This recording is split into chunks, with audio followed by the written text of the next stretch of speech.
પર દબાણ હટાવતી એએમસીની ટીમ પર હુમલો, 3 આરોપીઓ સામે સેટેલાઇટ પોલીસે ગુનો દાખલ કર્યો. અમદાવાદના એસજી હાઈવે પર ઇસ્કોન બ્રિજ નજીક અમદાવાદ મ્યુનિસિપલ કોર્પોરેશનની દબાણ હટાવ શાખાની કાર્યવાહી દરમિયાન સરકારી કર્મચારીઓ પર હુમલો કરવાની ગંભીર ઘટના બની છે. મંગળવારે બપોરે આશરે 1:45 કલાકે દક્ષિણ પશ્ચિમ ઝોનની એસ્ટેટ વિભાગની ટીમ શિવાલિક શિલ્પ બિલ્ડિંગ નજીક દબાણ દૂર કરી રહી હતી. તે સમયે 3 વ્યક્તિઓએ તેમને અટકાવ્યા હતા. જપ્ત કરેલો સામાન પાછો માંગવા આવેલા આરોપીઓ પ્રેમસિંહ યાદવ, જયસિંહ યાદવ અને ચરણસિંહ યાદવે કામગીરીમાં અવરોધ ઊભો કર્યો હતો.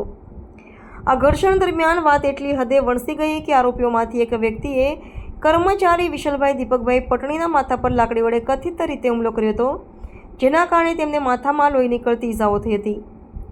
ઈજાગ્રસ્ત કર્મચારીને તાત્કાલિક 108 એમ્બ્યુલન્સ મારફતે સારવાર માટે ખાનગી હોસ્પિટલમાં ખસેડવામાં આવ્યા હતા. આરોપીઓએ અધિકારીઓ અને કર્મચારીઓને ગાળો ભાંડી હતી અને ધમકીઓ આપીને તેમની કાયદેસરની ફરજ બજાવવામાં અવરોધ પેદા કર્યો હતો. ઘટના બાદ પોલીસ કંટ્રોલ રૂમને જાણ કરવામાં આવતા સેટેલાઇટ પોલીસની ટીમ તુરંત સ્થળ પર પહોંચી હતી અને બંને પક્ષોને પોલીસ મથકે લઈ ગઈ હતી.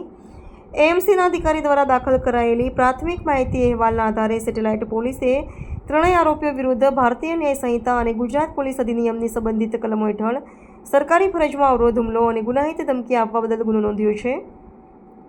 મહાનગરપાલિકાના કર્મચારીઓ પર થયેલા હુમલાને કારણે દબાણ હટાવ કામગીરીના જોખમો ફરી એકવાર સામે આવે છે.